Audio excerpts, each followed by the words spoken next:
Assalamualaikum warahmatullahi wabarakatuh. Perkenalkan, nama saya Diana Aulidah. Saya dari kelas Ekonomi Syariah 4 dengan NIM E2019-2144, Prodi Ekonomi Syariah, Fakultas Ekonomi dan Bisnis Islam. Baik, langsung saja di sini saya akan menganalisa materi, yaitu tiga materi, yaitu satu, konsep dasar ekonomi Islam, yang kedua, uang dan fungsinya, yang ketiga, pengangguran dalam perspektif ekonomi Islam. Nah, ini merupakan tugas saya, yaitu tugas UTS yang diberi dosen saya, dosen Bapak Dr. Abdul Wadud Hafiz, LCMEI, selaku mata kuliah Ekonomi Makro Islam. Analisa pertama tentang konsep dasar ekonomi Islam. Jadi, sebelum kita menganalisa tentang konsep dasar ekonomi Islam, sebaiknya kita mengetahui terlebih dahulu pengertian dari ilmu ekonomi dan ekonomi Islam. Ilmu ekonomi adalah sebuah cabang ilmu yang membahas dan mempelajari tentang perilaku manusia dalam memenuhi kebutuhannya dan memuaskannya. Definisi dari ekonomi Islam adalah sebuah cabang ilmu yang membahas dan mempelajari tentang perilaku manusia dalam memenuhi kebutuhannya dan memuaskannya untuk mencapai falah. Falah diartikan sebagai untuk mencapai kebahagiaan lahir dan batin dan untuk mendapatkan ridha Allah, berdasarkan pada prinsip-prinsip dan nilai-nilai Al-Quran, Sunnah, Ijma' dan Qiyas. Bagaimana agar kita mendapatkan falah? Yaitu berprinsip pada Al-Quran, Sunnah, Ijma' dan Qiyas. Al-Quran, Al-Sunnah, Al-Ijma', Al-Qiyas merupakan sumber hukum ekonomi Islam. Dalam konsep dasar ekonomi Islam juga ada perbedaan antara ekonomi Islam, kapitalis, dan sosialis dari berbagai sudut pandang.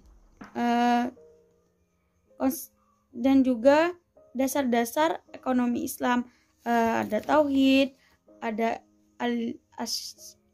as-siddiq dan amanah, mengakui hak milik individu dan umum, adalah al-tawazun, at-ta'awud, dan juga prinsip-prinsip ekonomi Islam bebas dari maghrib.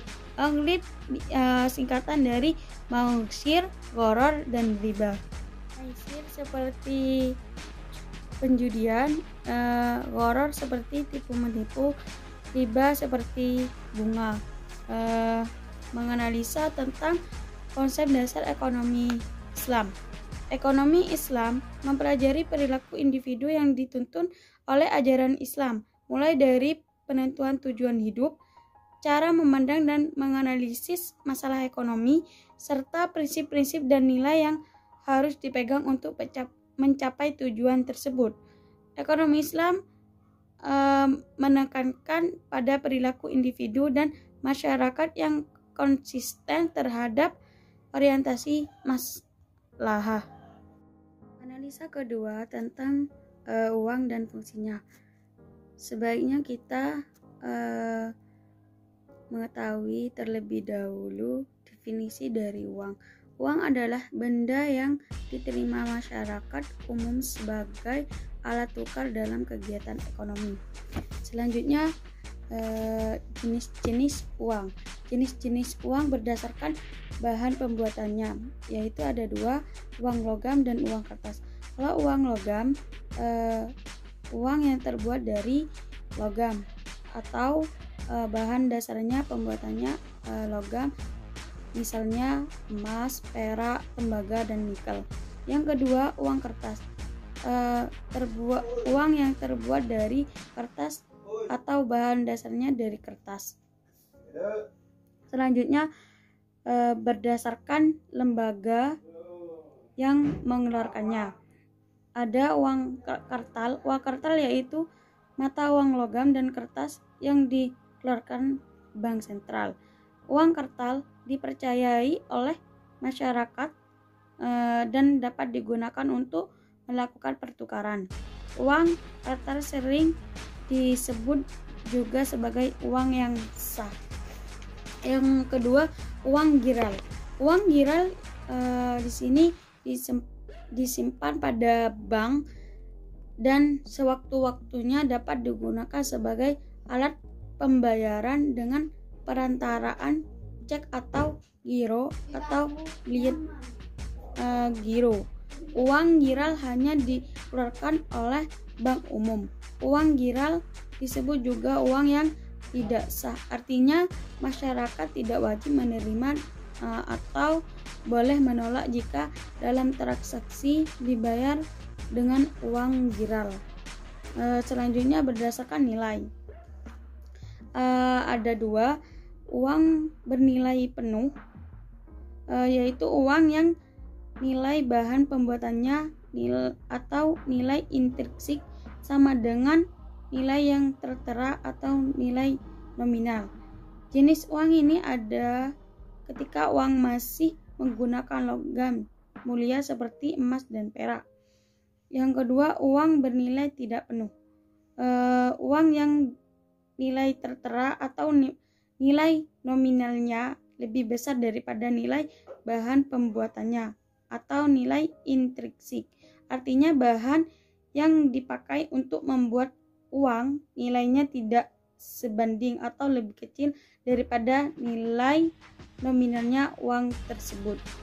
Selanjutnya, mengenai fungsi asli uang. Uang sebagai alat tukar.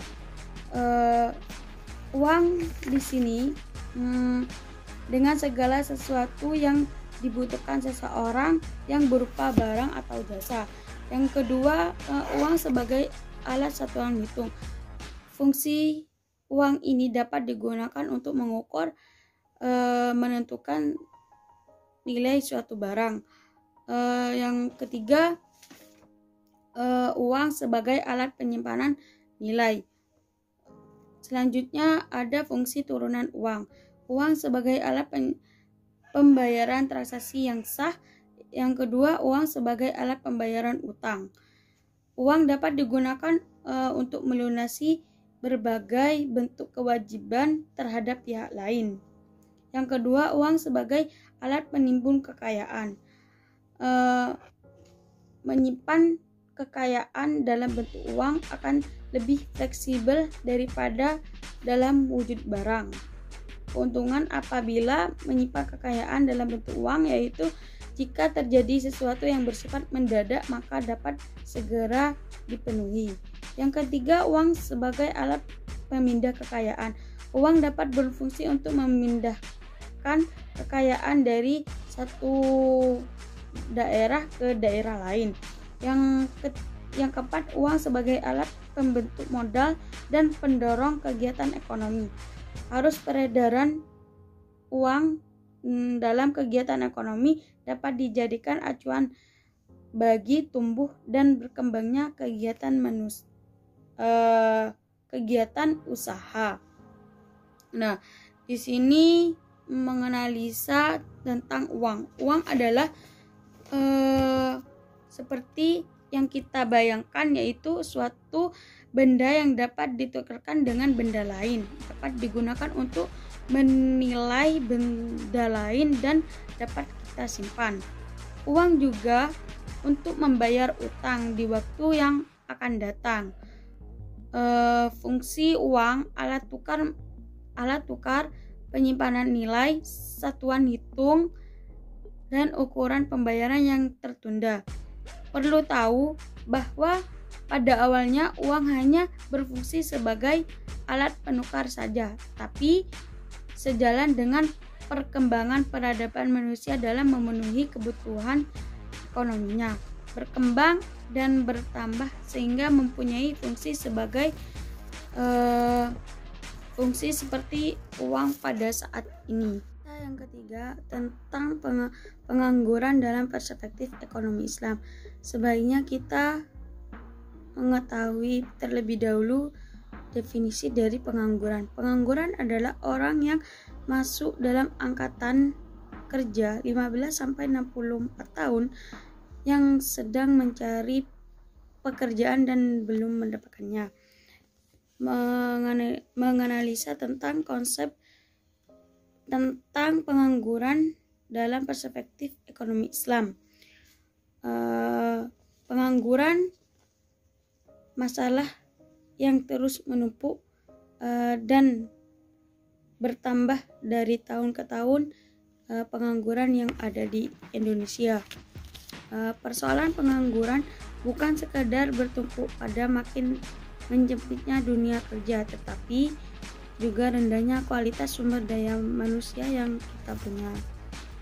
Dan juga pemerintah harus bisa mengeluarkan kebijakan yang bisa terciptanya lapangan pekerjaan, serta menjalankan kebijakan yang konsisten tersebut dengan sungguh-sungguh sampai terlihat hasil yang maksimal.